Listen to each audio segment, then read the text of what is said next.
Geçtikçe spor bakanı olarak Kastamoğlu. Tamam, ne zaman geliyorsun? Söyleme. 1, 2, 3, 4, 5, 6, 7, 8, 10, 6, var mı şu an? Sun mu? Evimiz evlatlar. 2 yıla yakın bir süredir biz buradayız. Evlatlarımızı istiyoruz, tehdit ediyorlar. Evladımızı istiyoruz, evimizi yapıyorlar. Başta konuştuğunuz 2 kız çocuğu benim. 2 kız çocuğundan biri Hatice. Evet. Yani yeter artık. Hasretlik bitsin. Ben geçen İsviçre'den bir ziyaretçimiz vardı. Anlatıyoruz. Derbeğinize sağlık. Çok teşekkür ederim. Hoş geldin. Sayın Bakanım, ben de 8 sene Ceylan'ın acısı çekiyorum. Ben burada bir kadın... Sayın Vekilim biliyor insanlar beni. Ben sürekli tedavi alan bir adamım. Hani bunu bize yaşatmasınlar. Mecliste Kürtlerin temsilcisi izliyorlar. Yıllardır en çok zulmü HDP bize yapıyor. Baskı altında millete oy kullandırıyorlar okullarda.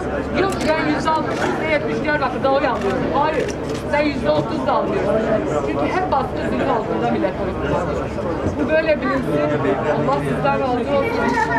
İnşallah bu hasreti, evlatlarımız olan hasreti bir an evvel sona erdireceğiz. Az önce evlatlarının nöbetinin 641.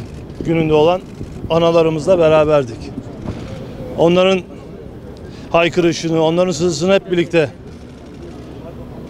yaşadık, işittik, gördük ve hakikaten bir kez daha ifade etmek isteriz ki bu vatanın evlatlarına, bu vatanın analarına hiç kimsenin bu hüznü, bu çileyi yaşatma hakkı yok.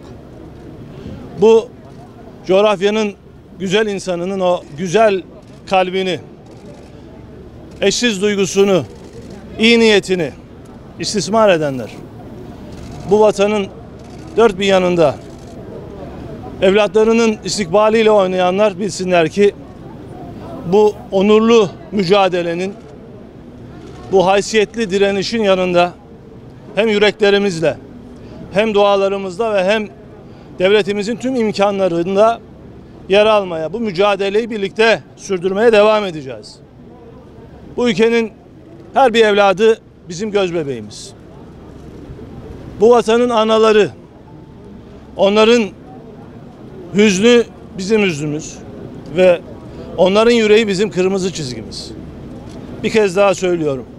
Analarımızı bugüne kadar olduğu gibi bundan sonra bu anlamlı mücadelede tüm imkanlarımızla yüreklerimizle desteklemeye devam edeceğiz.